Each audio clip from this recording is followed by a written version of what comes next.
Who doesn't have a tremendous amount of respect for Candace Owens? She's honest. She says things as they are. You know, I'm of mixed background. What am I supposed to mark on an application? Am I supposed to mark multiple boxes? And plus, if you are painting people as an oppressor, if you're white, that's a terrible thing to tell someone to do. Well, it's the truth because you believe in affirmative action. So I said mark black. If you're a mixed student, I'm in an interracial relationship, so I can speak to this. I have a son that's half white and a son that's half black and a daughter that's half white and half black.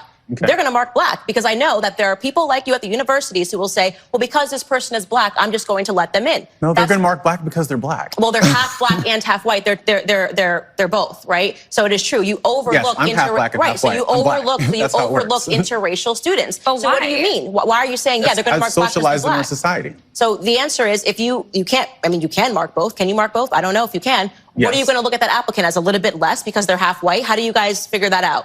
How they look at it is, again, holistically across a number of different factors. I love me a buzzword. Holistically and racial consciousness. Oh, yeah? Reverse discrimination. There's a buzzword. It's not reverse discrimination. It's just discrimination. It's just racism if you're judging people on the basis of their skin color. I don't know why this is so difficult. I mean, you have to go through an extraordinary amount of school. You almost have to have a PhD to not be able to see this.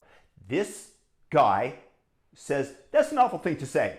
Don't mark black. Yeah, what are you supposed to do? Are you supposed to be like my goddaughter who had a 4.2 GPA in high school and a 1510 on her SATs and marked down that she was Asian, even though she's only 1/4 Asian, and thus did not get into the schools that she would have desired to go to?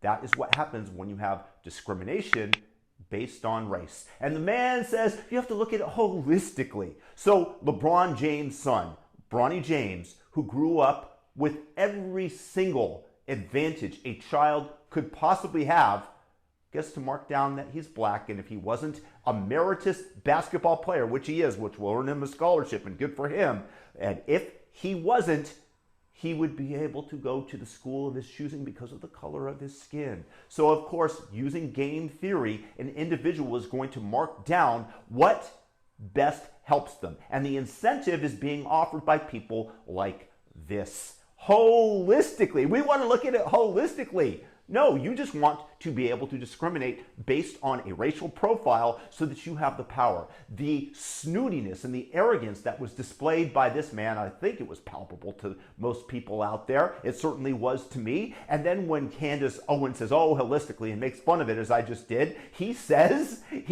reverse discrimination. And Candace snaps back. Yes, there's just discrimination. There's just racism. Reverse discrimination is merely pointing out the fact that blacks are today doing it to white. They are discriminating against people's color of skin. Certainly to Asians, in case you haven't witnessed all of the Asian muggings and beatings that have happened on social media, that are displayed on social media, rather. And this man says, reverse discrimination. Well, there's a buzzword for you. No, it's just discrimination. Again, like I'm a broken record, but I want to live by the ethos of Martin Luther King, where we judge people by the content of their character. And here, they want you to mark down that your color of skin so they can determine whether or not you get let into school based on this. And if you notice, Barack Obama was half black, half white.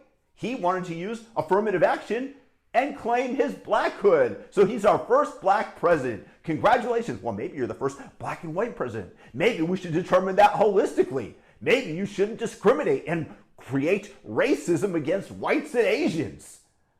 This is what's going on with our school, but you have to give it over to Candace Owens and her logical, cogent, and coherent arguments versus this snooty, elitist, college admissions officer or whatever the hell he is.